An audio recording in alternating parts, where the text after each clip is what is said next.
pentatonic scale, chock full of chord tones. It's a powerful tool, but even chord tones can get lonely, so let's surround them with some friends. Surround tones.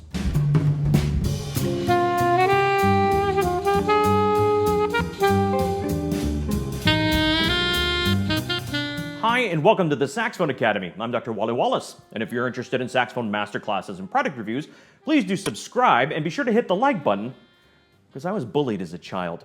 Now today, we're continuing our study of the pentatonic scale. Last time we talked about how using space, rhythmic displacement, and range can add more melodic interest to the pentatonic scale. It can be rather bland if we just play the scale noodling up and down. Now today we're going to be talking about another way to make more interesting lines using the pentatonic scale using surround tones, which we'll get to in just a second. First, a little bit of housekeeping. Many of you have asked, and they are finally ready. The new Mark II of the 56 mouthpiece is available for alto, and we now have the 3D printed, the PLA tenor 56 mouthpiece. It's an incredible mouthpiece that has all the upgrades from Wally, a new acoustic design. This new design is a copy of the hard rubber designed in collaboration with Wally. It's an amazing playing piece, and I think you're really going to like the price. I'll put a link down below. Secondly, a young Australian fan has sent a portrait of me that she made herself. I'm so impressed that I've decided to make her the official portrait artist of the Saxophone Academy. I absolutely love it. Thank you. Now, last lesson, we used range, space, and rhythmic displacement to make the pentatonic scale more interesting. This time, we're going to do a cornerstone of the bebop and modern jazz language using surround tones. And it's as simple as it sounds. We're going to simply surround the goal note, usually a chord tone, but not always, with an upper and lower neighbor. Sometimes both, sometimes one or the other. And there's a couple of different ways to skin this cat, or chord tone, diatonically and chromatically. So let's take a look at a couple of examples, and I also have a built-in workshop to get you playing along of how this works. So first, let's take a listen to a line built with just the pentatonic scale.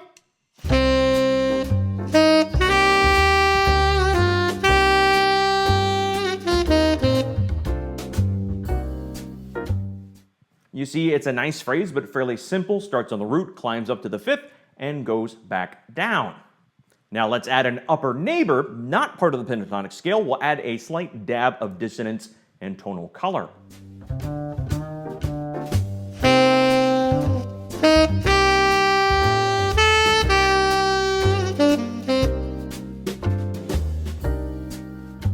Now, take a look at the end of the phrase where we see we're ending on the root, or D in this case.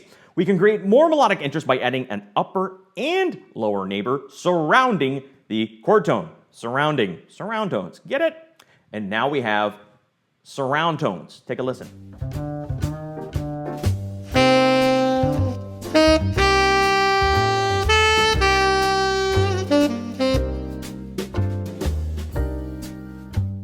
Now, both of these examples use diatonic surround tones. They're notes above and below the chord tone, but still fall within the key. They're neighbors, but they're awfully easy to get along with neighbors. But what if we want some neighbors that are a little bit more rough and tumble? You know, the kind of neighbors that fight late at night, they have exotic pets, and they stomp, and they have a subwoofer? Well, we can create this more tension and a little bit more dissonance using chromatic surround tones. So let's start with a simple phrase using the pentatonic scale.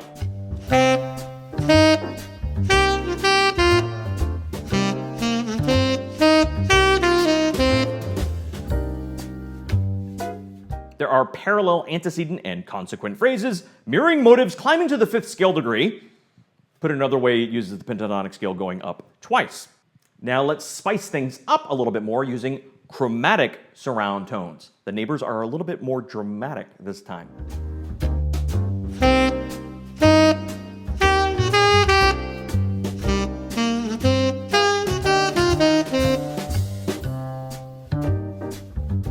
And this is a cornerstone of the bebop and modern jazz sound. Incredibly common, you'll see it everywhere. Now, if we take a look again at this example, you'll see the way surround tones are used in two different ways. The first example, let's take a look at the end of the phrase, where the surround tones set up the chord tone, the A, to be on the beat. And this is certainly common. But if we look earlier on, we see the chord tones placed in a way that puts the chord tone A off the beat. And this is incredibly common as well. Now, I want to point this out because if you read jazz PDFs and some method books, they often say all these chromatic tones, looking at you, bebop scale, and the way we use surround tones are always to put the chord tone on the beat. That's just not the way it works. If you analyze great solos by bebop players and beyond, the chord tones are going to fall on the beat, off the beat, and chromatic tones are often going to land on the beat. I just want to make you aware of that it is not a rule. Chromatic tones, surround tones, or passing tones don't always have to happen leading up to the chord tone on the beat. If you always try to make that happen, it's going to sound very formulaic and bland, so be aware of that. Now, if we become obsessed with surround tones, adding them to every chord tone we find, it also becomes very formulaic and goofy sounding very fast. So remember, you don't always have to have upper and lower neighbors. Sometimes your chord tones or your goal notes can live on the penthouse, the upper floor, and just have a lower neighbor. Let's take a look at another example of just the pentatonic scale in usage.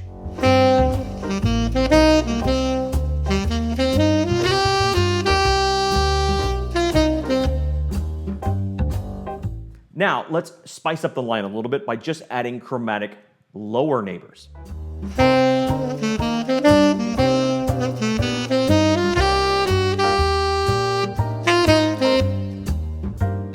So a simple concept that can take a lifetime to master. Let's get you playing and practicing these. We've got some call and response exercises for both alto and tenor. The way these work, I'm going to play 4 bars of a phrase, first using just the pentatonic scale, then adding surround tones. I play them first, and then you repeat them back to me. And when you repeat them back, try to match my phrasing, articulation, and inflection. Now, this is not improvisation, but remember, before we can truly create in the style, we have to first learn how to recreate in the style. So try to match what I'm doing as close as possible.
So slow these down, practice them, and have some fun. I will see you next week when we start to do some chromatic sequences and start to step out. It gets a little bit wild and crazy.